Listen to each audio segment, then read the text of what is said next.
reached the deportation phase of Canada's mass immigration experiment. It's now time for many of the international students who have come to this country to go back home. But the problem is, many of these international students who are supposed to go home now really don't want to leave. In fact, they are now staging protests against provincial and federal governments over new rules which make them ineligible for postgraduate work permits and permanent residency. It really makes it clear that many of these students never really came to this country with the intent to study.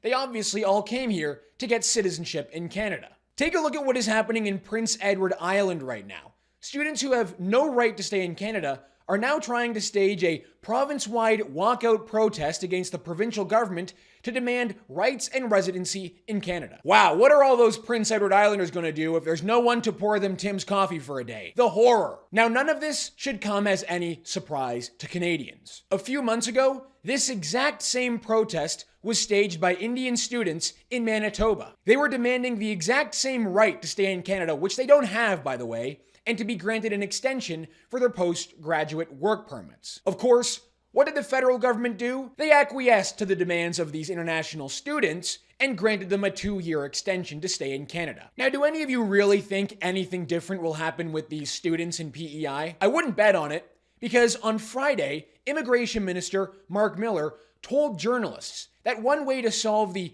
massive surge in temporary residents living in this country would just be to make them all permanent residents. I wish it was a fake story. I wish it was published in the Babylon Bee. But no, it was published in the legacy media. Wouldn't it be great if Canada had some politicians that actually opposed mass immigration, that actually stood up for Canadians who are suffering under this immigration experiment? Now, before we get into it, drop a like in the video, help us out by subscribing to the True North YouTube channel. And the comment question for the episode is this: do you think the students in PEI will be granted an extension to stay in Canada?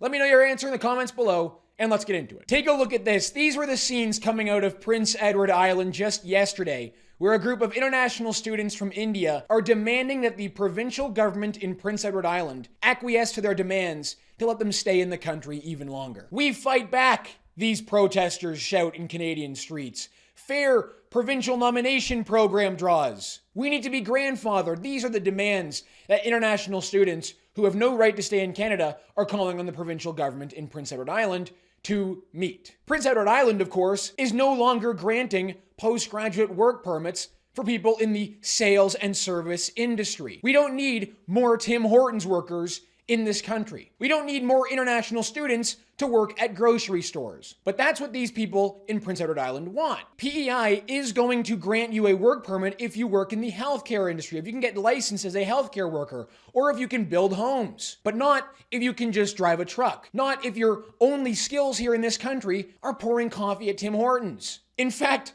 one of the reasons why we know so clearly what the demands of these international students are is because on their own Instagram page, they actually interviewed a revolutionary Communist Party leader of Prince Edward Island about their demands. They thought this video would make Canadians want to join their cause, would make them feel bad for the fact that these students have to go back. Look at this video. Hi, I'm Eden. I'm part of the Revolutionary Communist Party here in PEI, and I'm here with Rupinder. So, what's been going on? Why are you guys protesting?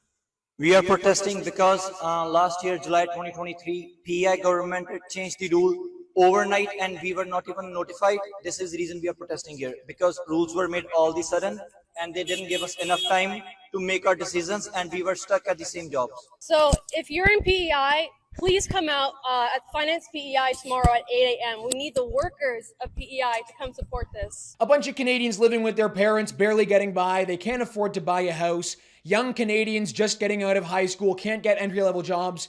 But now that we know the Communist Party is on their side, oh yeah, we'll all join them and fight for them. We're now on the side of the students because the communists are there first. Now, you know who is on the side of these protesting students? Well, the CBC, who published this ridiculous article basically defending these protesting students who have no skills that are required in the province. It appears that the leader of the protest, Rupinder Singh, might have let the cat out of the bag when speaking to the CBC as to why so many of these Indian students ended up in PEI in the first place. We only get once a lifetime chance. We came to PEI because they made these rules that we can apply for PR after 6 months. 1 year, he said, but they changed it overnight. Yes, we will be affected, but the people of PEI will also be affected when they have to wait for 20 minutes for the same cup of coffee that they get in 2 minutes. So he's admitting there that they came to PEI because of lenient PR rules. They just wanted to get PR. They never even wanted to study in the first place. And he also admits that they all end up basically working at Tim Hortons. These students think that they have the right to protest the provincial government and be put ahead of the needs of Canadians. PEI, like every other province in this country, now has to rapidly build homes in order to house people who live in PEI, in order to take care of the needs of Canadians first. Meanwhile, Prince Edward Island, an agriculture economy, has had to bulldoze 16 hectares of farmland a day between 2016 and 2021 just to house people. Farmland has been destroyed to make way for this mass immigration wave. So these protesters admit to the CBC that they all work at Tim Hortons and coffee shops and that they came to PEI solely because of the lenient rules. And we're all supposed to pour our hearts out for them and feel bad that they now have to be deported? It's time to go! These people have no right to stay in our country. And Canadians have no obligation to put the needs of foreign students over the needs of their own people. It's time for them to go back.